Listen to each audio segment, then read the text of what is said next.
A German shepherd was found buried under concrete, struggling to breathe.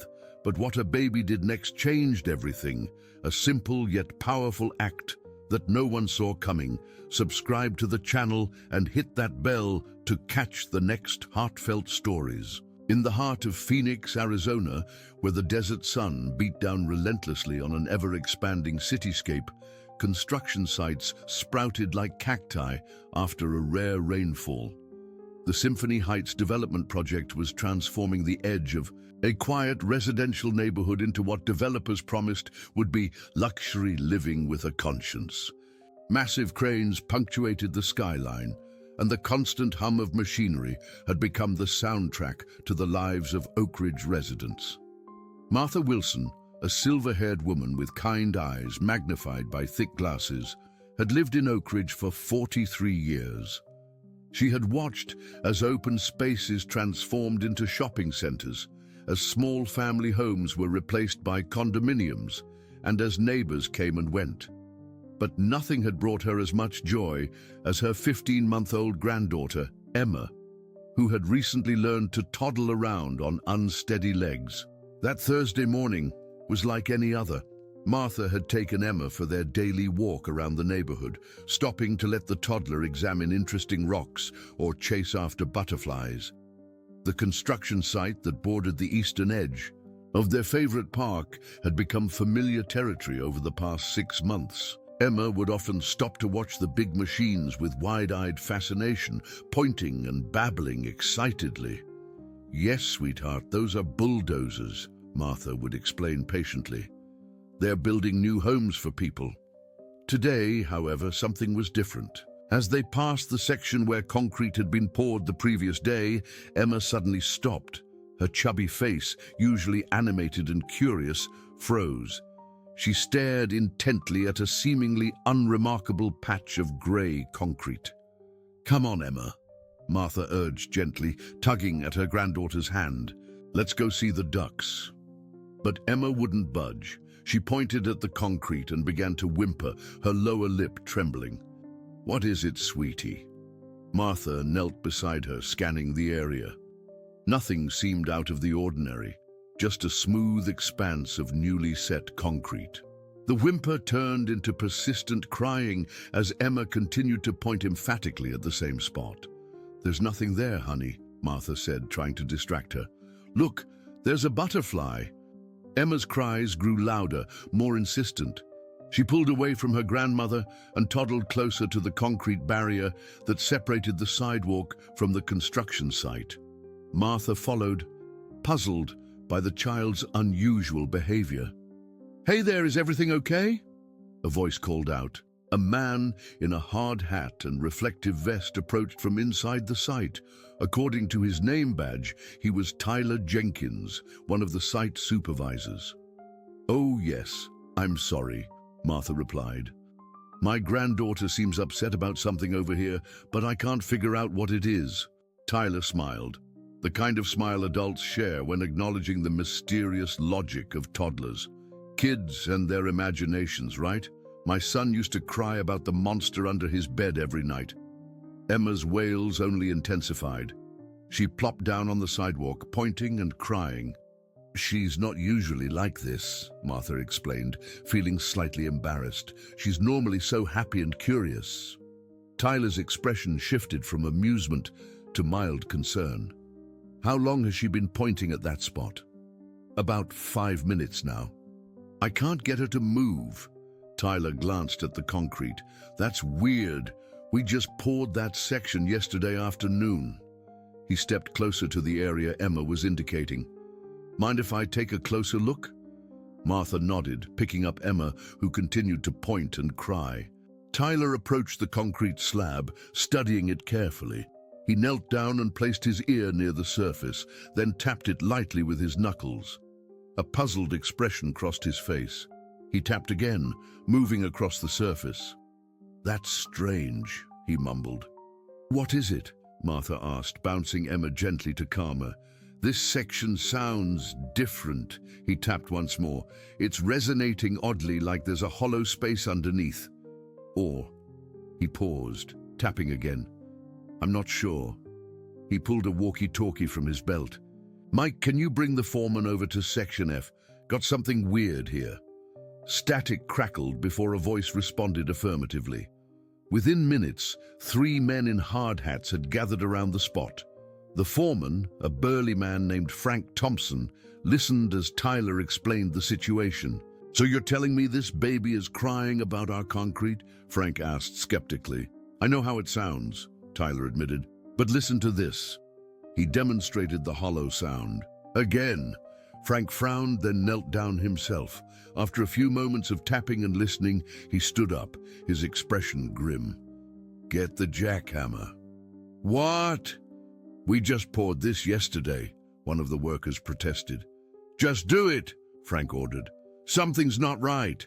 Martha stood back with Emma, whose crying had subsided to sniffles now that the men were investigating. "Should we leave?" she asked. "Actually, Mom, if you could stay for a few minutes," Frank said. "This might be nothing, but if there's something wrong with our pour, we'd like to know what got your granddaughter so upset." As they waited, more workers gathered. The jackhammer arrived, and after setting up a small perimeter, they began to break through the relatively fresh concrete. The loud noise startled Emma, who buried her face in her grandmother's shoulder. Then suddenly the jackhammer stopped. A hushed silence fell over the group. Martha couldn't see past the circle of workers, but she heard gasps and urgent voices. "Get Dr. Ramirez on the phone, now!" Frank shouted. "Tell her it's an emergency." "What is it?" Martha called out, concern mounting. The workers parted, and Martha glimpsed what had been buried beneath the concrete, the dusty, partially buried form of a German shepherd, its ribcage rising and falling with shallow breaths, eyes half open, and glazed with pain. "Oh my God," Martha whispered, turning Emma's head away from the sight. "He's alive," Tyler said, his voice tinged with disbelief. "Somehow he's still alive." Frank was already barking orders. "Get that concrete off him, carefully. Tyler, grab the water from my truck. Mike, find something to make a stretcher. Move!" The workers sprang into action, carefully chipping away the remaining concrete around the dog's body. As they worked, Martha noticed that Emma had stopped crying entirely. Instead, the toddler was watching intently, her eyes fixed on the German shepherd. "Ma'am, you might want to take your granddaughter home," Frank suggested. "This isn't something a child should see." But as Martha turned to leave, Emma began to squirm and protest. "No, no, no," she cried, reaching toward the dog. "She wants to stay," Martha explained. Frank shook his head but didn't argue further, too focused on the rescue effort. By now, a small crowd of neighbors had gathered, drawn by the commotion. Whispers spread rapidly as people realized what was happening. A woman in scrubs pushed through the crowd, Dr. Ramirez, the veterinarian from the clinic 3 blocks away. She knelt beside the partially freed dog, her experienced hands moving quickly to assess its condition.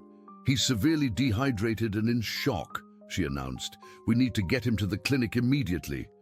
As the workers finished freeing the dog and carefully lifted him onto an improvised stretcher made from a tarp, Emma suddenly spoke, her voice clear and insistent. "Doggy, wake up!" The simple phrase, spoken with such conviction, caused everyone to turn toward the toddler. Even Dr. Ramirez paused momentarily. "Yes, sweetheart," Martha said softly. "They're helping the doggy wake up." But something extraordinary happened. At the sound of Emma's voice, the German shepherd's ear twitched slightly. Dr. Ramirez noticed immediately. "Did you see that?" she asked. "Say something else to him." "Doggy, come!" Emma called out, clapping her hands. The dog's tail moved, barely, just once, but it moved. Dr. Ramirez looked from Emma to the dog with astonishment. "I've never seen anything like this. This dog should be completely unresponsive in his condition." Frank, who had been on his phone, hung up and addressed the growing crowd. "I've just spoken with the project manager. All work on this site is suspended until further notice. This is now under investigation." A murmur rippled through the onlookers. Construction delays were common in Phoenix, but never for something like this. As the workers carefully carried the stretcher toward Dr. Ramirez's waiting vehicle, Martha felt a sudden certainty that their lives had just changed irrevocably. Beside her, Emma watched the German Shepherd being loaded into the car, her small face solemn and determined. News spread through Oak Ridge like wildfire. By nightfall, the story of the German Shepherd found buried alive in concrete had reached every household. Local news vans lined the street outside Desert Paws Veterinary Clinic, where Dr. Elena Ramirez and her team worked tirelessly to save the dog's life. Martha sat in her living room, watching the coverage with her daughter Stephanie, Emma's mother. Emma had finally fallen asleep after hours of unusual restlessness. "I still can't believe it," Stephanie said, shaking her head. "Who would do something like that to an animal?" Martha sighed.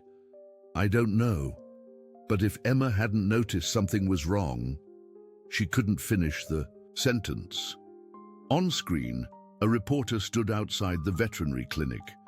The dog, now being called Miracle by clinic staff, remains in critical condition. Dr. Elena Ramirez describes his survival as medically impossible. Police have opened an investigation into how the animal ended up buried at the Symphony Heights construction site. The camera cut to Dr. Ramirez, her face drawn with fatigue. "Honestly, I've been practicing veterinary medicine for 15 years, and I've never seen anything like this. This dog should not be alive. He was trapped in that concrete for at least 24 hours. The fact that he's still fighting is nothing short of miraculous." The reporter continued. In an unusual twist, witnesses report that the dog responded to the voice of a toddler who was first to notice something wrong with the freshly poured concrete. "Authorities are asking anyone with information about the dog's identity to come forward." Stephanie turned to her mother. "Mom, do you think Emma somehow knew? That seems impossible." Martha shook her head slowly. "I don't know what to think anymore. But she was so insistent, pointing at that exact spot. And when she spoke, the dog definitely responded. I saw it with my own eyes." The doorbell rang, startling them both. Stephanie went to answer it, returning moments later with Tyler Jenkins, the construction supervisor from earlier that day. "I'm sorry to disturb you ladies so late," he said, removing his cap. "I just wanted to check how the little one is doing." "She's finally asleep," Martha explained. "It took longer than usual. She kept asking for the hurt doggy." Tyler nodded, looking troubled. "I can't stop thinking about today. None of us can. Frank, that's our foreman. He's torn up about it. We're all trying to figure out how we missed a dog during yesterday's pour." "Have they found out anything more?" Stephanie asked, gesturing for Tyler to sit down. "Nothing concrete.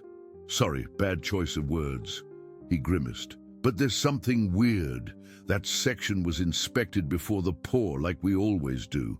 Nobody saw a dog, and the concrete had set normally, which shouldn't happen with something that size underneath." Martha furrowed her brow. "What are you saying?" "I'm saying someone put that dog there after the initial pour, while the concrete was still wet, and then covered him up."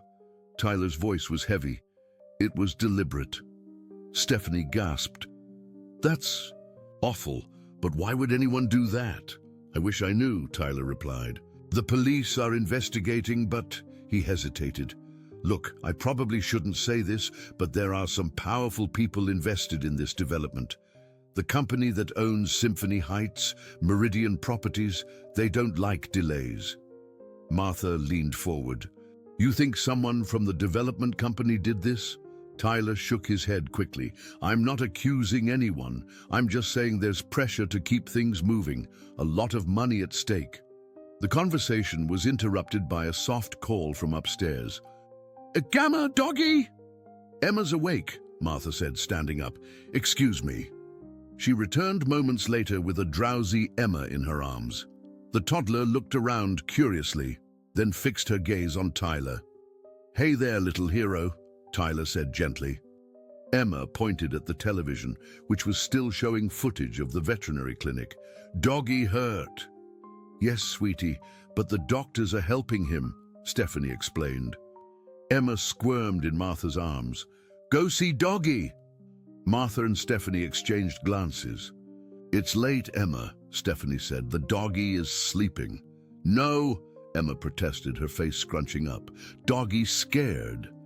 Tyler watched the exchange with interest. "You know," he said slowly, "Dr. Ramirez did say the dog responded to Emma's voice earlier." "Maybe." "It's almost 9 o'clock at night," Stephanie pointed out. "We can't just show up at a veterinary clinic." "Actually," Tyler said, pulling out his phone, "my sister-in-law works there as a technician. Let me call her."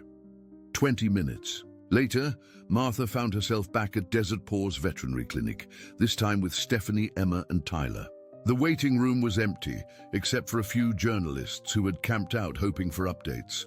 Tyler's sister-in-law, Alicia, met them at a side entrance. "Dr. Ramirez is still here," she explained, as she led them through a quiet hallway. "She hasn't left his side. She says she's never seen anything like this case." They entered a treatment room where the German Shepherd lay on a padded table connected to IVs and monitoring equipment. His fur had been shaved in several places, revealing skin that was raw and abraded from the concrete. Despite the medications, his breathing was labored, and he hadn't regained full consciousness. Dr. Ramirez looked up from her charts, surprised. "Mrs. Wilson, right? And this must be Emma." "I'm sorry to disturb you so late," Martha began. Dr. Ramirez waved away her concern. "Actually, I'm glad you're here. I've been thinking about what happened at the construction site, how the dog responded to your granddaughter's voice." Emma, who had been quiet since entering the clinic, suddenly pointed at the German Shepherd and exclaimed, "My doggy!" At the sound of her voice, the dog's ear twitched, just as it had earlier. Then, incredibly, his tail moved, thumping weakly against the table. Dr. Ramirez's eyes widened. "That's the most response we've gotten from him since we brought him in." She picked up Emma, with Stephanie's permission, and brought her closer to the table. "Talk to him again, sweetheart." "Good Chucky, wake up, doggy," Emma said, reaching out a small hand toward the German Shepherd's head. To everyone's astonishment, the dog's eyes, which had been half closed and unfocused, opened fully. He lifted his head slightly, looking directly at Emma. "Incredible," Dr. Ramirez breathed. "His vital signs are actually improving." For the next hour, they watched as Emma talked to the dog in her toddler language, occasionally reaching out to gently pat his head under careful supervision. With each interaction, the dog seemed more responsive, his breathing becoming steadier. "I've never seen anything like this," Dr. Ramirez admitted. "It's as if they have some kind of connection. His cortisol levels are decreasing just from her presence." By the time they left, the German Shepherd, still officially unnamed but referred to as Miracle by the staff, had eaten a small amount of food and taken water, developments that Dr. Ramirez hadn't expected for days, if at all. "Please, bring her back tomorrow," the veterinarian requested as they prepared to leave. "I think she might be the key to his recovery." Outside, the journalists who had noticed their arrival bombarded them with questions, but Tyler helped usher them to their car. "No comment at this time," he repeated firmly. As they drove home, Emma finally fell asleep in her car seat, exhausted from the emotional day. "What do you make of all this?" Stephanie asked her mother quietly. Martha shook her head. "I don't know, but there's something special happening between Emma and that dog. I felt it the moment she pointed at that concrete." The next morning, they returned to the clinic to find a small crowd gathered outside. Word had spread about the toddler who had discovered the buried dog, and local residents had begun bringing flowers, stuffed animals, and dog treats to create an impromptu memorial. Inside, Dr. Ramirez greeted them with a smile, her first since they'd met her. "He's doing better. His vital signs stabilized overnight, and he's more alert. We've been able to remove some of the sedation." She led them to a quieter room where the German Shepherd had been moved. He was still connected to IVs, but was now resting on a large dog bed rather than a treatment table. When Emma entered the room, his head lifted immediately and his tail began to wag. "Doggy better," Emma exclaimed delightedly, rushing forward. "Careful, honey," Stephanie cautioned, but Dr. Ramirez nodded reassuringly. "It's okay. He's very gentle. We've been monitoring him closely and he shows no signs of aggression or fear, which is remarkable considering what he's been through." Emma sat beside the dog bed, chattering happily to the German Shepherd, who watched her with clear adoration. He even managed to lick her hand weakly, causing the toddler to giggle with delight. "Has anyone come forward to claim him?" Martha asked. Dr. Ramirez shook her head. "Not yet. The police are checking if anyone reported a missing German Shepherd recently.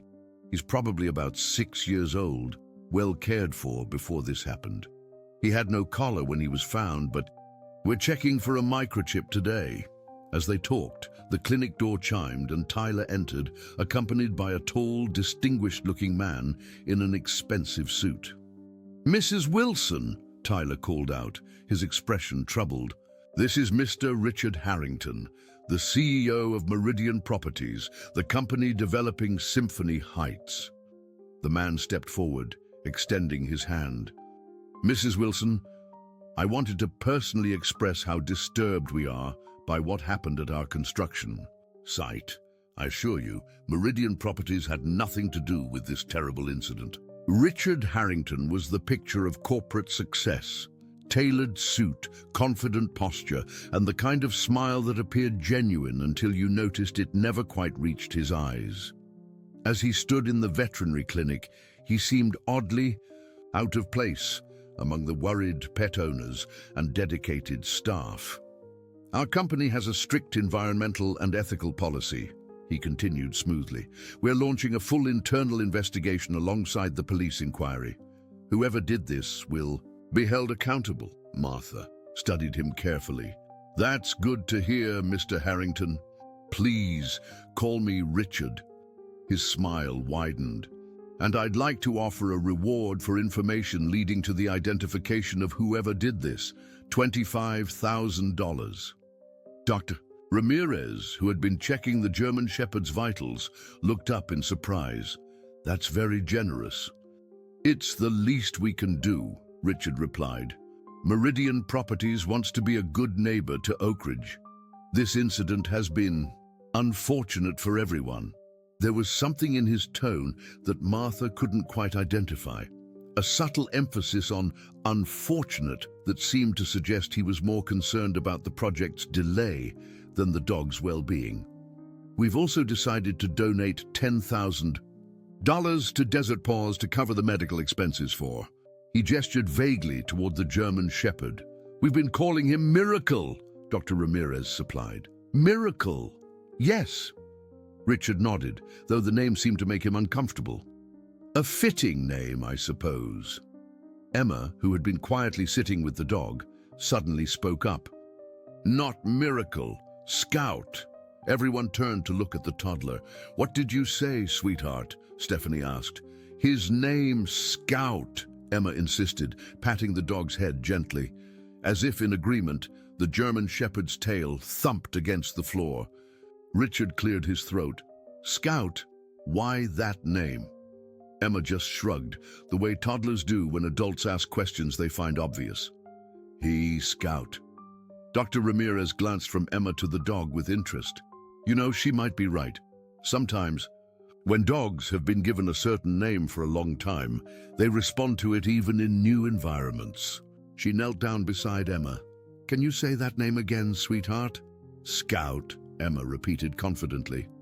The dog's ears perked up noticeably, and he lifted his head, looking directly at Emma. "Well, I'll be damned," Tyler muttered. "He knows that name." Dr. Ramirez nodded slowly. "It certainly seems that way." Richard Harrington had gone very still. "Scout," he repeated, his voice oddly flat. "Interesting choice." Martha felt a chill run down her spine. Something about Richard's reaction seemed Off. But before she could analyze it further, the clinic door opened and a police officer entered. Officer Reynolds. Dr. Ramirez greeted him. Any news? The officer nodded. Actually, yes. We found a hit on the microchip. This dog was registered to a Mr. Walter Jenkins, who lived about half a mile from the construction site. We've been trying to reach him, but his phone's disconnected. Tyler looked up sharply. Walter Jenkins, the old man who lived in that blue house on Maple Street? Officer Reynolds nodded. You knew him? Everyone in the neighborhood knew old Mr. Jenkins, Tyler replied. He was a fixture, always walking his German shepherd around the neighborhood. But Tyler hesitated, glancing at Emma. He passed away about 3 weeks ago. Natural causes, I think. That fits our timeline, Officer Reynolds confirmed. According to our records, Mr. Jenkins passed away on April 3rd. No immediate family. His estate is being handled by his nephew, who lives out of state. So what happened to his dog after he passed? Martha asked. That's what we're trying to figure out, Officer Reynolds replied. The nephew claims he arranged for the dog to go to a local shelter, but we haven't found any record of that. Throughout this exchange, Richard Harrington had remained unusually quiet. Now he stepped forward. Well, this is progress. At least we know the dog's name is indeed Scout. Now we just need to find out how he ended up at my construction site. Martha noticed that his use of my construction site seemed to emphasize ownership, control. Mr. Harrington, Officer Reynolds said, turning to him, I understand Symphony Heights purchased the Jenkins property after his passing. Is that correct? Richard nodded. Yes, it was the last property we needed to acquire to complete the development footprint. The timing was fortunate, for the project, I mean. The sale went through quickly, Officer Reynolds noted, less than a week after Mr. Jenkins' passing. His nephew was motivated to sell, Richard replied smoothly. We'd made previous offers that Mr. Jenkins had rejected, but the nephew saw the value in our proposal. Something clicked in Martha's mind. The development is being built on Mr. Jenkins' property, where his house was. His property was the final piece of the puzzle, Richard confirmed. A key location. Tyler, who had been listening intently, suddenly spoke up. Wait a minute. The section where we found Scout, that was right where Mr. Jenkins' back porch used to be before we demolished the house. A heavy silence fell over the room, broken only by the steady beep of Scout's heart monitor and Emma's soft murmurs as she stroked his fur. That seems significant, Dr. Ramirez said finally. Officer Reynolds pulled out a notepad. Mr. Harrington, I'll need a list of all personnel who had access to the construction site within the 24 hours before the concrete was poured, as well as during and after the pour. Richard's smile remained fixed, but his eyes hardened. Of course, officer. Meridian Properties wants to cooperate fully, but I should point out that our site has minimal security at night. Anyone could have accessed it after hours. All the same, I'll need that list. As the adults continued their conversation, Emma remained focused entirely on Scout, who seemed to grow stronger by the minute in her presence. The connection between them was undeniable, almost supernatural, Dr. Ramirez had remarked earlier. Gamma! Emma called out suddenly. Scout want home. Martha smiled gently. The doctors need to make Scout better first, sweetheart. Emma shook her head emphatically. No, Scout want old home. The adults exchanged glances. His old home is gone, honey, Stephanie explained. They built new buildings there. But Emma was insistent, in that way that toddlers can be when they believe they're right. Scout, show me. Scout, remember. Officer Reynolds crouched down to Emma's level. What do you mean, Emma? Scout showed you something. Emma nodded vigorously. In my dream, Scout and garden with old man. The officer looked up at Martha and Stephanie. Has she mentioned dreams about Scout before? Stephanie shook her head. No, this is the first I'm hearing of it. When did you have this dream, Emma? Officer Reynolds asked gently. Last night, Emma replied. Scout digging in garden, finding a treasure. Richard Harrington, who had been on his phone, suddenly looked up. Treasure? What kind of treasure? Emma shrugged. Scout knows. It's just a child's imagination, Richard said dismissively. Kids her age can't distinguish between dreams and reality. Dr. Ramirez, who had been observing the exchange, spoke up. Actually, there might be something to this. Animals, especially dogs, can form incredibly strong bonds with humans. Some researchers believe they can even form psychic connections in certain circumstances. Richard scoffed. You're not seriously suggesting this dog is communicating telepathically with a toddler? I'm suggesting that there might be a connection we don't fully understand, Dr. Ramirez replied calmly. Emma found Scout when nobody else noticed anything wrong. Scout responds to her in ways he doesn't respond to anyone else. And now she's dreaming about him and his former owner. Officer Reynolds seemed intrigued. Mr. Jenkins's house was demolished. About 2 weeks ago, right? Was anything unusual found during the demolition? Tyler shook his head. Not that I know of. It was a standard teardown. What about the garden? Martha asked suddenly. Emma mentioned Scout digging in a garden. Tyler thought for a moment. There was a small vegetable garden in the backyard. Nothing special, just some raised beds. Were those excavated? Officer Reynolds asked. I don't think so, Tyler admitted. Once the house was down, we just graded the whole lot and prepared it for foundation work. So anything in those garden beds would still be there, just covered by concrete now, Officer Reynolds concluded. Richard Harrington glanced at his watch. This is all very fascinating, but purely speculative. I have a meeting to attend. Officer Reynolds, I'll have my assistant send over that personnel list you requested. He turned to Martha and Stephanie. Ladies, it was a pleasure meeting you. Please keep me updated on Scout's progress. After Richard left, there was a collective release of tension in the room. There's something off about that man, Martha murmured. Tyler nodded. He's been pushing hard to keep this project on schedule. When we found Scout, his first question wasn't about the dog. It was about how long the delay would be. Officer Reynolds closed his notebook. I'll be looking closely at Meridian Properties and Mr. Harrington. In the meantime, Dr. Ramirez, how soon do you think Scout could be well enough for a short visit to the construction site? If Emma's connection to him is real, there might be something to her dream. Dr. Ramirez considered this.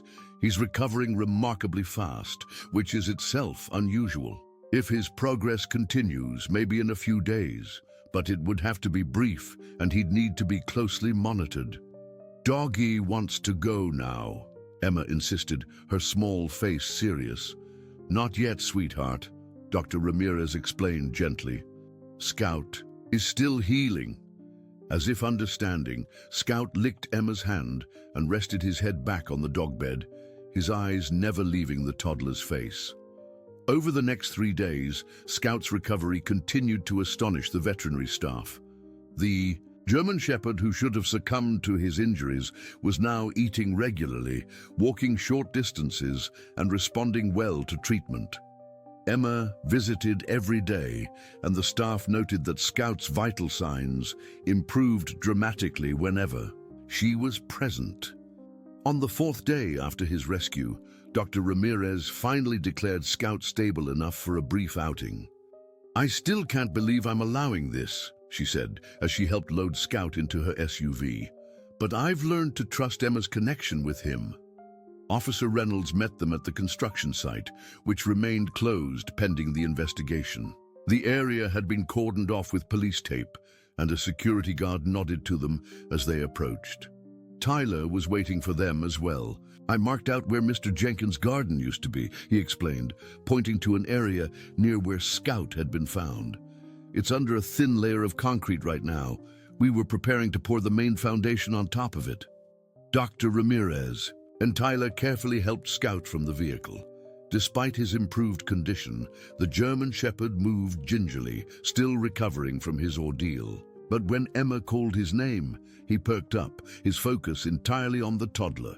"Scout, show treasure," Emma said confidently, taking hold of his leash with Dr. Ramirez's help. Scout moved slowly across the construction site, his steps careful, but deliberate.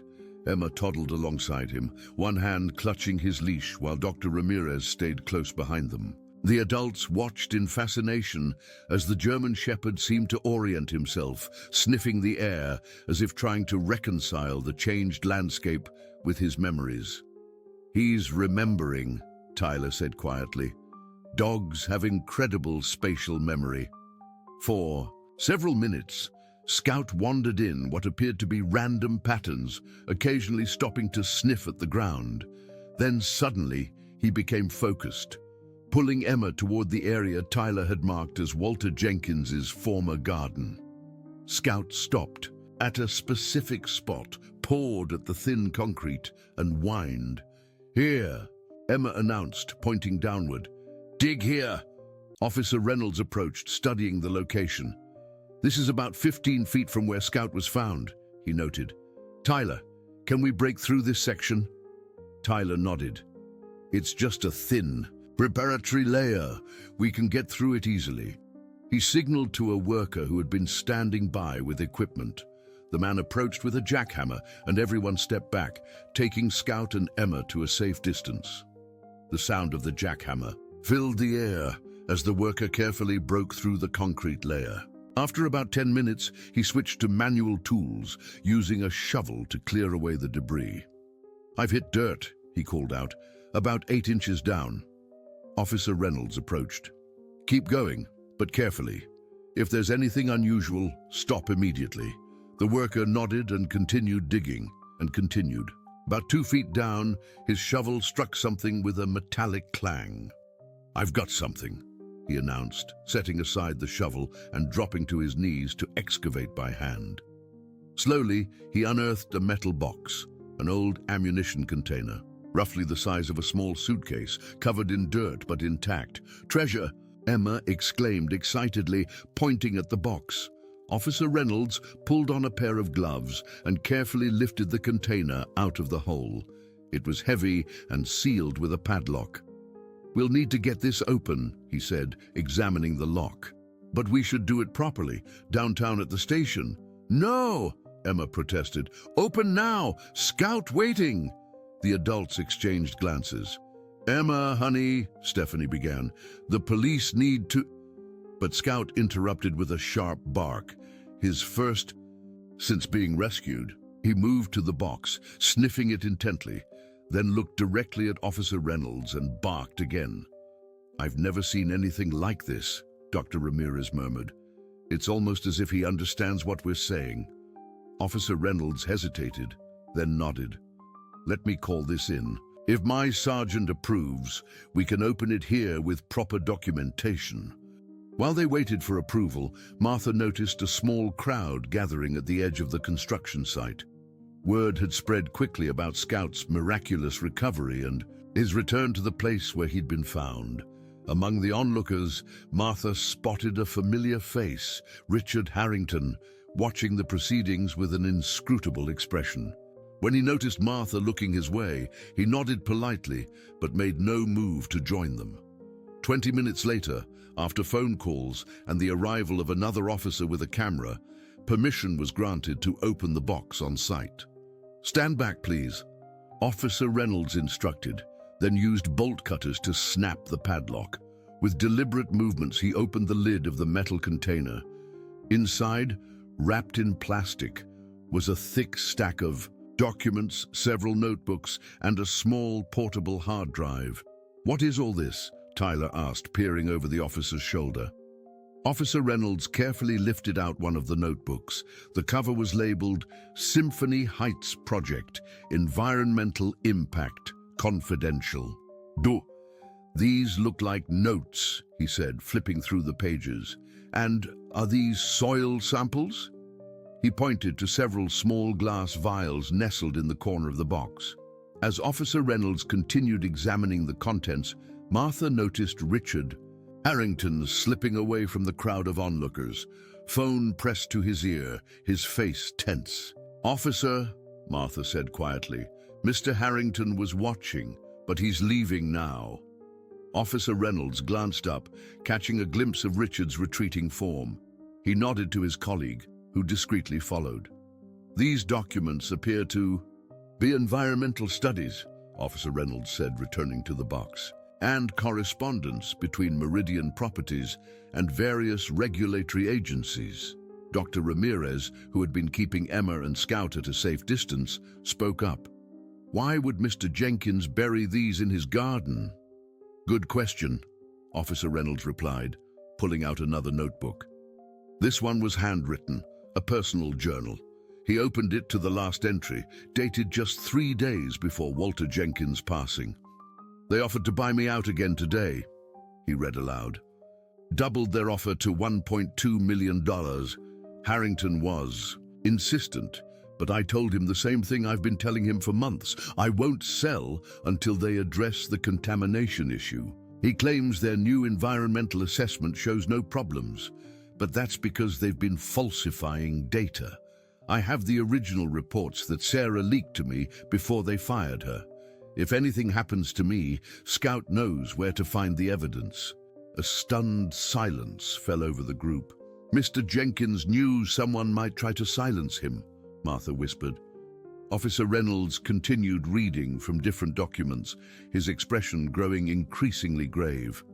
"According to these reports, the land Meridian purchased for Symphony Heights was previously used by a chemical company in the 1980s. The original environmental assessment found dangerous levels of carcinogens and heavy metals in the soil, but the official report submitted to the City Planning Department shows all levels within acceptable limits." "They faked the environmental reports?" Tyler asked, clearly shocked. "It appears so," Officer Reynolds confirmed, "and Walter Jenkins had proof." "But what happened to Scout?" Stephanie asked. "How did he end up buried in concrete?" Officer Reynolds carefully replaced the documents in the box. "I think we need to have a long conversation with Richard Harrington about that. But first, let's secure this evidence." As they prepared to leave the site, a commotion broke out near the entrance. Richard Harrington had returned, accompanied by 2 men in suits. "Officer Reynolds," he called out, striding toward them. "I understand you've found some documents on my property. As the legal owner of this land, I must insist that anything found here remains in Meridian's possession." "I'm afraid that's not possible, Mr. Harrington," Officer Reynolds replied calmly. "These documents are now evidence in an ongoing investigation." Richard's smile tightened. "Investigation into what exactly?" "A stray dog that wandered onto a construction site. I fail to see the connection to any documents that might have been left behind by the previous owner." "Mr. Harrington," Officer Reynolds said, his voice level but firm, "we have reason to believe these documents relate to potential environmental violations and fraud in the Symphony Heights development. They will need to be thoroughly examined by our department and the EPA." The color drained from Richard's face. "This is absurd. You have no grounds." "We also have questions regarding the circumstances of Walter Jenkins' passing and how his dog ended up buried alive in concrete on your construction site," Officer Reynolds continued. "I'd like you to accompany me to the station to answer some questions." Richard's composure slipped for the first time. "I had nothing to do with that dog. Nothing. Jenkins was a stubborn old man who refused to see reason. His sudden passing was unfortunate but convenient. The dog was supposed to go to a shelter, but it didn't, did it?" Martha interjected, "because Scout knew where Mr. Jenkins had hidden the evidence against your company." Richard glared at her. "This is ridiculous. You're basing an investigation on the supposed psychic connection between a toddler and a dog." "No," Officer Reynolds replied. "We're basing it on documents hidden by Walter Jenkins before his passing. documents that suggest Meridian Properties falsified environmental reports to get approval for Symphony Heights. One of the men accompanying Richard stepped forward. "My client has nothing more to say at this time. If you wish to question him, you'll need to do so in the presence of his attorney." "That's fine," Officer Reynolds replied, signaling to his colleague. "Mr. Harrington, please come with us." As Richard was escorted away, the remaining adults turned their attention back to Emma and Scout. The toddler had her arms wrapped around the German shepherd's neck, whispering something in his ear. "What are you telling him, sweetheart?" Martha asked. Emma looked up with a solemn expression, telling Scout, "Good job. Old man is happy now." Dr. Ramirez knelt beside them. "You know, Scout is going to need a home once he's fully recovered. He can't go back to Mr. Jenkins." Emma's face lit up. "Scout, come home with us." Stephanie hesitated. "Honey, we need to think about this. A dog is a big responsibility." "But he's saved by Emma," the toddler protested. "He belongs with us now." Martha smiled, watching the bond between her granddaughter and the German shepherd who had endured so much. "She's right, you know. There's something special between them." Over the following weeks, the story of Scout and Emma captured national attention. News outlets picked up the tale of the toddler who discovered a dog buried alive in concrete, the hidden documents that exposed corporate wrongdoing, and the mysterious connection between a child and an animal that seemed to transcend normal understanding. Richard Harrington and 2 other Meridian executives were charged with environmental violations, fraud, and animal cruelty. The investigation into Walter Jenkins' passing was reopened, though no evidence of foul play was discovered. The official determination remained natural causes, a heart attack that came at a tragically convenient time for those who wanted his land. The Symphony Heights development was halted indefinitely as environmental remediation experts assessed the contamination levels in the soil. Residents of nearby homes were tested for exposure to the chemicals detailed in the hidden reports. Meanwhile, Scout continued his remarkable recovery at the Wilson home, where he had indeed gone to live once Dr. Ramirez cleared him for release. The bond between the German shepherd and Emma only grew stronger. He became her constant companion, guardian, and friend.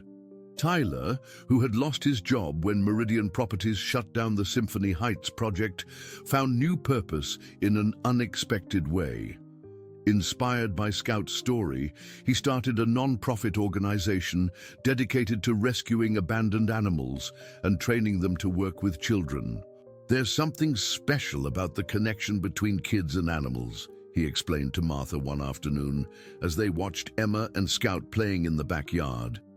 "Something pure that adults sometimes lose the ability to see or hear," Martha added, thinking of how Emma had heard what no one else could, the silent cry for help from beneath the concrete.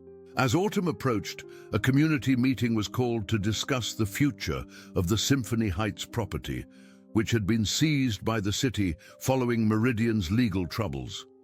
Residents gathered in the local elementary school gymnasium, including Martha, Stephanie, Emma, and of course Scout, who had become something of a local celebrity. The mayor stood at the podium, addressing the packed room.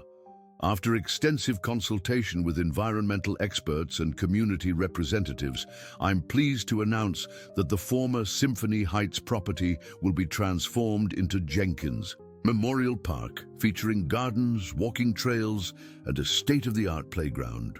Applause filled the room.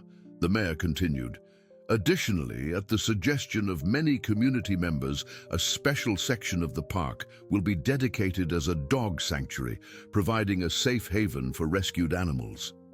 More applause, even louder this time. Scout, seated beside Emma's chair, thumped his tail against the floor. "We've also established an environmental education center on the grounds where future generations can learn about the importance of protecting our Earth and standing up for what's right, just as one remarkable little girl and her extraordinary dog taught us all to do." All eyes turned to Emma, who was too busy whispering in Scout's ear to notice the attention. Whatever she was telling him made his tail wag faster. 1 year later, on a perfect spring morning, the grand opening of Jenkins Memorial Park drew hundreds of residents from Oak Ridge and surrounding neighborhoods. The transformation of the once contaminated construction site into a vibrant green space was nothing short of remarkable. Where concrete foundations had begun to spread, native wildflowers now bloomed in carefully designed meadows, walking paths, wound through stands of young trees, each one planted by community volunteers. The centerpiece of the park, a bronze statue of a German shepherd standing protectively beside a toddler, gleamed in the sunlight. Martha adjusted Emma's sunflower-patterned dress as they prepared for the ribbon-cutting ceremony. At 2.5 years old now, Emma had grown from a toddler into a little girl with an expanded vocabulary, though she still maintained her special, inexplicable bond with Scout. "Remember, sweetheart, when the mayor calls your name, you and Scout walk up to the big red ribbon," Martha reminded her. Emma nodded solemnly. "And then we cut it with the big scissors." "That's right. Are you excited?" "Scout is excited," Emma replied, glancing at the German shepherd who sat patiently at her side, his posture alert but relaxed, a far cry from the broken animal they had found beneath the concrete a year ago. Stephanie joined them, carrying a small bouquet of flowers. "The mayor's ready to start. There must be 500 people here." Indeed, the crowd that had gathered for the park opening stretched across what used to be the Symphony Heights development site. Local news crews had set up cameras, and a documentary team that had been following Scout and Emma's story for the past 6 months was capturing footage from multiple angles.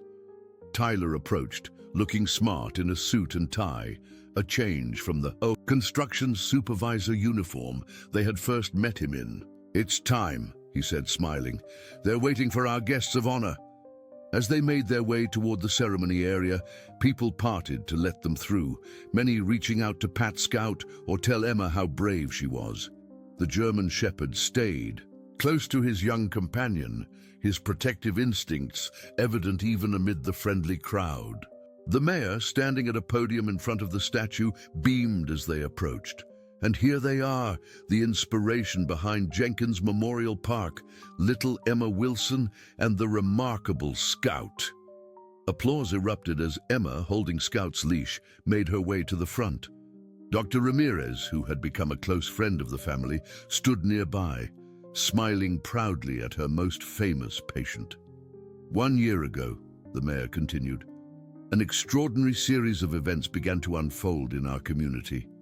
A toddler, not yet 2 years old, somehow sensed something no adult could detect. Her persistence led to the rescue of a dog who should not have survived, the exposure of environmental crimes that threatened our health, and ultimately to the creation of this beautiful park that we dedicate today. More applause filled the air. Scout's tail wagged steadily as he observed the proceedings with intelligent eyes. The Jenkins Memorial Park stands as a testament to what happens when we listen, truly listen, to the voices that might otherwise go unheard. The voice of a child, the silent cry of an animal in distress, the warning of a concerned citizen trying to protect his community. The mayor gestured to a tall, distinguished woman standing nearby. "I'd like to introduce Sarah Mitchell, the former environmental scientist, whose leaked documents were found in Walter Jenkins' time capsule. Ms. Mitchell has been instrumental in the remediation efforts for this site and has accepted a position as the director of our new Environmental Education Center." Sarah stepped forward, her expression solemn but determined. "When I first discovered that Meridian Properties was falsifying environmental reports, I felt helpless against such a powerful corporation. Walter Jenkins was the only person who believed me, who was willing to stand up against them. I never imagined that his beloved dog and a remarkable little girl would ultimately bring the truth to light." She knelt down to Emma's level. "Thank you, Emma. Because of you and Scout, hundreds of families in this community are safer now." Emma, in the straightforward manner of young children, replied, "Scout did it. I just listened." Laughter rippled through the crowd, but Martha caught the deeper truth in her granddaughter's words. Emma had done what so many adults fail to do. She had listened, had paid attention to something that seemed impossible. The ceremony continued with the mayor inviting Emma and Scout forward for the ribbon cutting. With some help from Stephanie, Emma managed the oversized ceremonial scissors, while Scout stood attentively at her side. As the red ribbon fell away, cheers erupted, and the official opening of Jenkins Memorial Park was marked with the release of dozens of butterflies, Emma's special request for the celebration.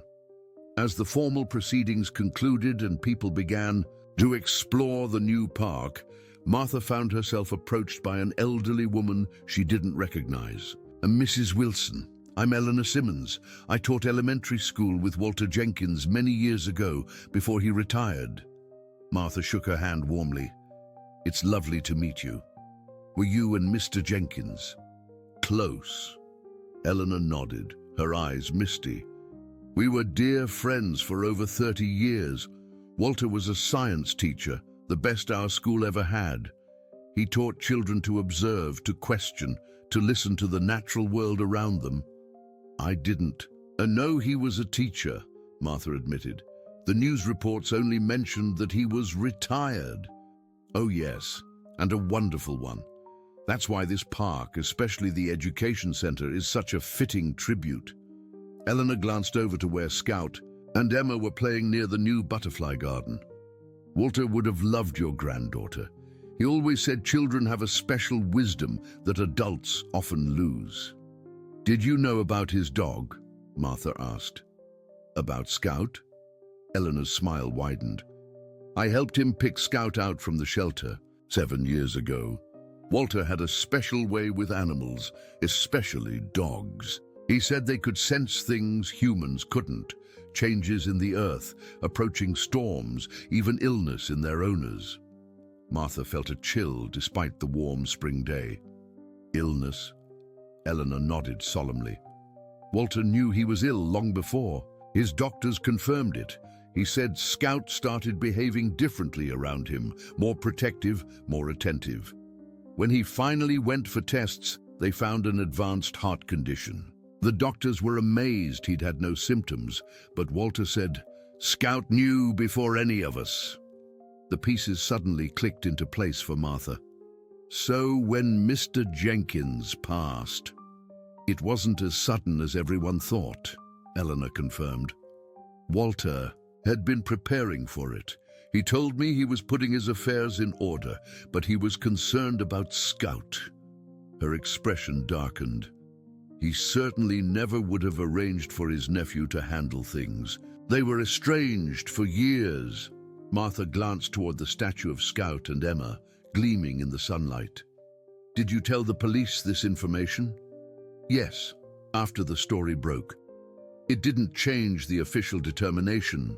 Walter did pass, from heart failure, but it added context to why he buried those documents and why he mentioned Scout in his final journal entry." Eleanor sighed. "The only thing I don't understand is how Scout ended up in that concrete. Walter would have made arrangements for him. We may never know exactly what happened," Martha said gently, "but Scout found his way to someone who could hear him." Across the park, Emma's laughter rang out as she and Scout raced along a newly laid path, the German shepherd matching his pace to hers, never straying more than a few feet from her side.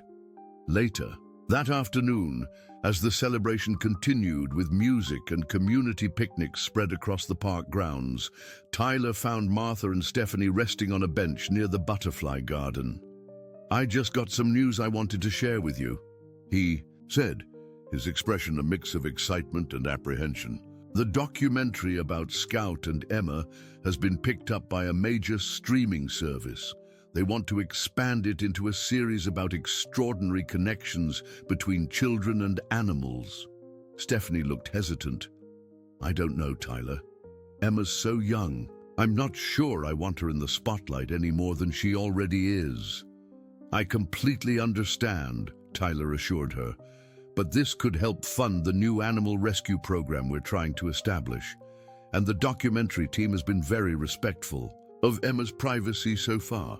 Martha watched her granddaughter and Scout exploring a patch of wildflowers nearby. What do you think, Stephanie? It might help other children and animals.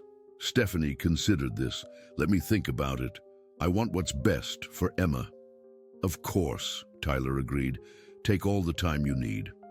As he walked away, Dr. Ramirez approached with a tablet in hand. I hope I'm not interrupting, but I wanted to show you something fascinating. She sat down beside them, turning the tablet screen so they could see. These are Scout's brain scans from last week's checkup compared to normal patterns for canines. See this activity in the temporal lobe? It's unlike anything I've documented in other dogs.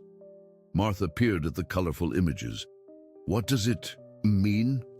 I'm not entirely sure, Dr. Ramirez admitted, but I've consulted with colleagues who study animal cognition, and they believe Scout may have heightened abilities in areas related to human communication and empathy. Some are calling it cross-species intuition. Is that why he and Emma have such a special bond? Stephanie asked. Dr. Ramirez smiled.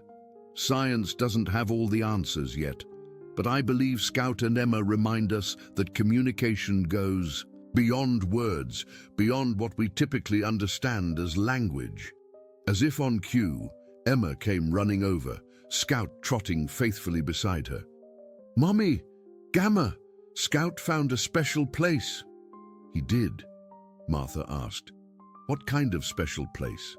A quiet place for listening. Emma's expression was earnest.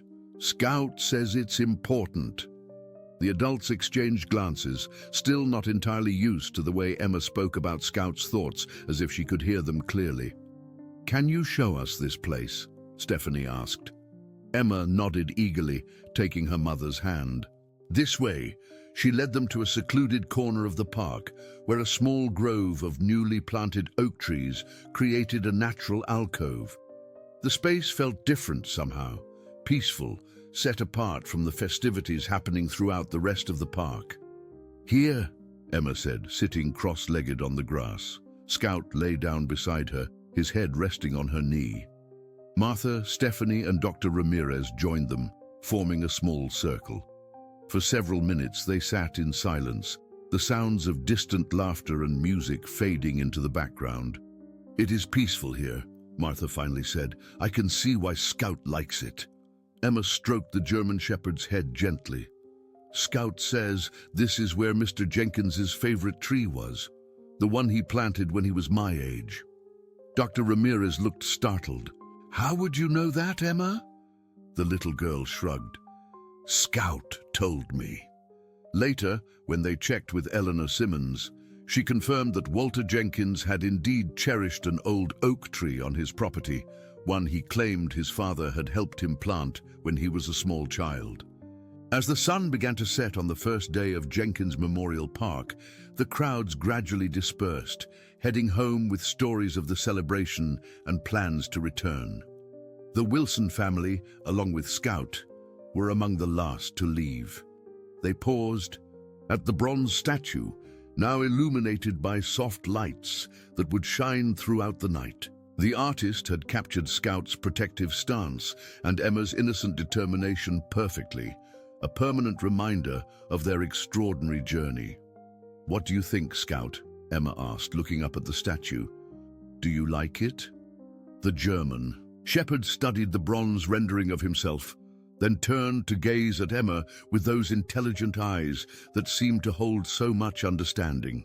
He licked her hand gently, then looked back at the statue. He says it's okay, Emma translated, with the certainty only a child could possess. But the real story isn't in the statue. It's in the listening. Martha smiled, taking her granddaughter's free hand, while Stephanie took the other.